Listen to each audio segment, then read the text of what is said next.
Welcome students. Last time આપણે અંતર્ગોળ અરીસા વડે રચાતા પ્રતિબિંબોનું કોષ્ટક જોયેલું અને આકૃતિઓ પણ જોયેલી હતી. હવે જે આકૃતિઓ જોડી નથી બનતી, જેમાં યાદ જ રાખવું પડે, વક્રતા કેન્દ્ર સી પર વસ્તુને મૂકતા તો પ્રતિબિંબ ક્યાં મળશે? વક્રતા કેન્દ્ર સી પર જ મળશે ને વસ્તુના કદ જેટલું જ મળશે ને વાસ્તવિક અને ઉલટું. પહેલા એની આકૃતિ દોરી લઈએ આપણે બેટા.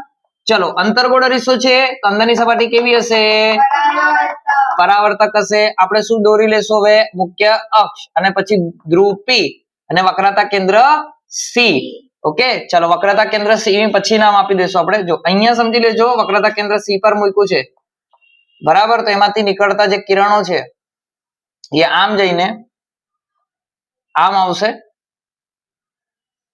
બરાબર.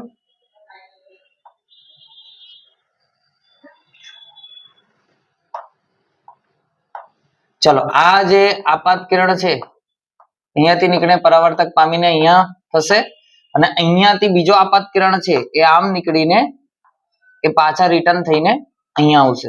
તમે જોઈ શકો છો કે તમે અહીંયા કહી શકો સર અહીંયા કેમ પ્રતિબિંબ નથી મળ્યું, પણ તમને એક વસ્તુ કહું, આ છે ને આપાત કિરણ છે, એ પરાવર્તિત થઈને અહીંયા આવ્યું, પણ આ જે છે ને પરાવર્તિત થઈને અહીંયા આવ્યું, પણ આ આપાત કિરણ જે છે ને એ અહીંયા ટકરાય છે. આપાત કિરણ અને પરાવર્તિત કિરણ જ્યારે ભેગા થાય, બરાબર છે, છેદે, ત્યારે તમારું પ્રતિબિંબ ના મળે. પ્રતિબિંબ ક્યારે મળે? જ્યારે પરાવર્તિત કિરણ અને પરાવર્તિત કિરણ છેદશે ત્યારે શું મળશે? પ્રતિબિંબ. તો અહીંયા તમે એ અને બી નો પ્રતિબિંબ તમને મળે છે બી ડેશ એ ડેશ અને વસ્તુના કદ જેટલું જ મળશે. તમે આને ફૂલપટ્ટીથી દોરશો, માપ એકદમ પરફેક્ટ આવશે અને દર્પણ મુખનું નામ આપી દો એમ અને એન. ઓકે, ચાલો હવે લાસ્ટ આકૃતિ આપણે જોઈએ, એને યાદ રાખવું જ પડે. ધ્રુવ પી અને મુખ્ય કેન્દ્ર એફ વચ્ચે મૂકતા અરીસાની પાછળ અને કેવું મળશે? મોટું અને વિવર્ધિત, આબાસી અને ચત્તો. ઓકે, ચલો તો આને આપણે બનાવી દેશું. અંદરની સપાટી પરાવર્તક ધ્રુવ પી દોરી દેશું, મુખ્ય કેન્દ્ર એફ દોરી દેશું, એની વચ્ચે આપણે શું મૂકવાનું છે? વસ્તુ મૂકવાની છે, બરાબર છે. એનામાંથી જે કિરણો નીકળે છે એક આવો નીકળશે, જે ટકરાઈને આમ આવશે, બરાબર. એને પાછળ લંબાવશું તો આમ જશે. હવે એ પાછળ છે એ આભાસ થાય છે, એટલે મેં એને કેવી રીતે દર્શાવી દઉં છોકરાઓ? Dot dot dot. હવે અહીંયાથી જે કિરણ નીકળે છે એ આમ જાય છે. હવે એ પાછળ લંબાવતા એ બી શું કરીશ? મેં એને ડોટ ડોટ બતાવીશ. કેવું બતાવીશ?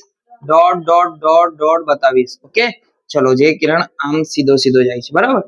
ચલો, અહીંયાથી જે આપાત કિરણ છે એ પરાવર્તિત થઈને આમ આવે છે, એને પાછળ લંબાવતા પાછળ ભેગા થાય. આ પણ આપાત કિરણ જે પરાવર્તિત થઈને આમ જાય છે, બરાબર, એને પાછળ લંબાવતા અહીંયા ભેગા થાય છે. તમે જોઈ શકો છો તો અહીંયા આપણે પાછળ લંબાવતા બે પરાવર્તિત કિરણો ભેગા થયા અને વસ્તુ તમને કેવી મળી બેટા?